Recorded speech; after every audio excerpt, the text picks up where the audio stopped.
Buddy Adam with Shaffer. I've got my good friend Jason. Jason, please introduce yourself. Hey guys, my name is Jason Mitchell. I'm with Intercard Incorporated. I am the Client Success Manager, and I also work on the product development team. Awesome. Well, my question for you today is when people make a decision for a card system for their arcade, how do they choose the right system vendor that is right for them? Take us through what you talk to your customers about. Well, number one, you have to ask a lot of questions, and one of the questions I like to ask when someone approaches me about, hey, what's the best approach here? What should I do? You have to decide what your business is today and where you want it to go.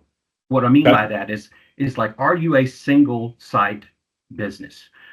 Do you have plans to become a multiple site business? Do you have plans to become a mega site? Are you guys? Do you have eyes set on Main Event and Dave and Buster's and Round One, and you're Yep. going to topple them all? I mean, that might be something you're shooting for. I don't know. You also have to figure out if you're just going to be more like a traditional center, maybe just an arcade only, or a bowling center with an arcade, a family entertainment center, a cinema entertainment center. Yep. Are you going to focus on the adult crowd more than anything else? I mean, obviously you still take families. Are you going to be more kid friendly? What are you going to have in the building? You're going to have alcohol. You're going to have, food and beverage. What is your mix?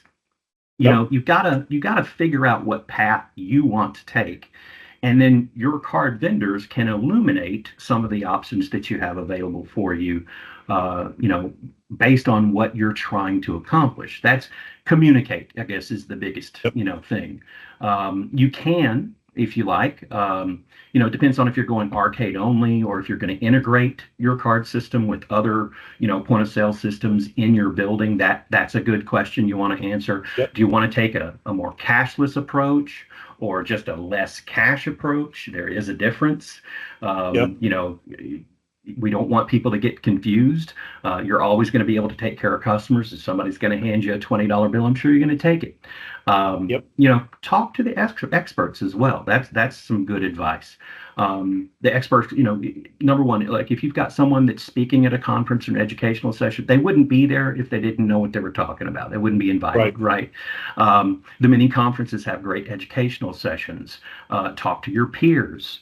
And quite frankly, I'm not trying to plug you here, Adam, but anytime you get an opportunity to talk to your game distributor, they know Yep. what they're talking about when it comes to arcades. But guess what? Yep. They work hand in hand with the card vendors out there as well.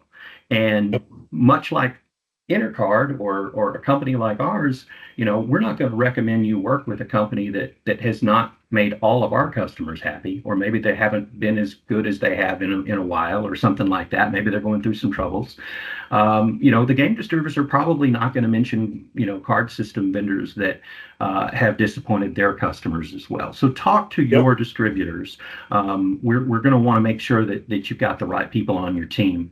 Um, you know, the trick. There's one other trick that I like to put in place that a lot of people don't consider, and that's the fact that we all know that on a Tuesday afternoon at 2 o'clock, there's never going to be any issues at your center. Okay, ever, Correct. right?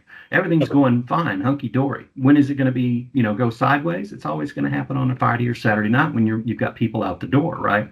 So before you make a decision, maybe you've got it narrowed down to a couple of potential candidates to be your vendor for card systems. Why don't you give them a call on a Saturday night as a support? Call their support line. See how fast they pick up. See how long it takes you to get to a live person. Just to kind of gauge what type of response that you're going to get when you're busy. You don't have to be a customer to call them on a weekend. Okay, Right. you can just call Yeah. to check and see how fast they take answer the phone. So those are some of That's the a things that's I a would do. that's a really good point. Like I never even thought about that, but the service piece of it is second to none because, like you said, everything's going to break on Fridays and Saturdays because that's when the bulk of your business is getting pushed. And I really like that advice of calling and different times and even on a Saturday night at 8 o'clock, call and see exactly what the response that you get.